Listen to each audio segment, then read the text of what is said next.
বহির্বিভক্তকরণের এই ফর্মুলাটা ছাড়াই কিভাবে খুব অল্প সময়ের মাধ্যমে এই প্রবলেমটা সলভ করা যায় সেটা আমরা দেখব। তো এখানে দুইটা বিন্দু, একটা হলো 3, -1 এবং 5, 2। এই দুইটা বিন্দুর সংযোজক রেখা 3:4 অনুপাতে একটা বিন্দুতে বহিস্থভাবে বিভক্ত হয়। সেই বিন্দুর স্থানাঙ্ক আমাদের বের করতে হবে।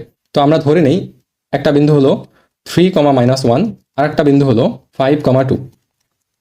এই দুটা বিন্দুর সংযোজক সরলরেখা বহিস্থভাবে 3:4 অনুপাতে অন্তর্বিভক্ত হয়।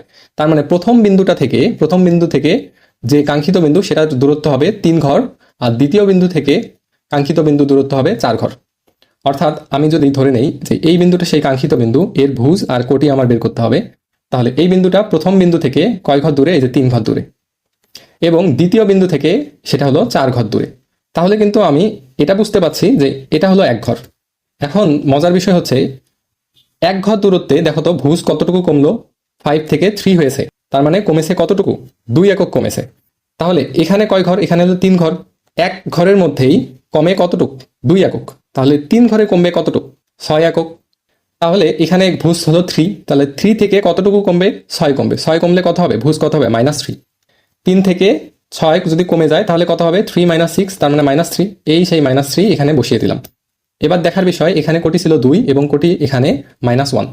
1 ঘরের মধ্যে কোটি কতটুকু কমলো? 3 একক। তাহলে এই বিন্দু থেকে কাঙ্ক্ষিত বিন্দুর যে দূরত্ব সেটা কয় ঘর? সেটা হলো 4 ঘর। 1 ঘরে কোটি কমে কত? 3 একক। তাহলে 4 ঘরে কোটি কমবে কত একক? 12 একক। তাহলে এখান থেকে এই 2 থেকে কোটি কতটুকু কমবে? 12 একক কমবে। তাহলে ছিল কত? 2, তার থেকে কমবে হলো 12 একক, হয়ে যাবে কত? -10। তাহলে এই বিন্দুর কোটি হয়ে যাবে -10। তাহলে আমরা খুব সহজেই এই মেথডের মাধ্যমে বহির্বিভক্তকরণের ম্যাথগুলো সলভ করতে পারি, এবং সেটা খুব অল্প সময়ের মধ্যেই।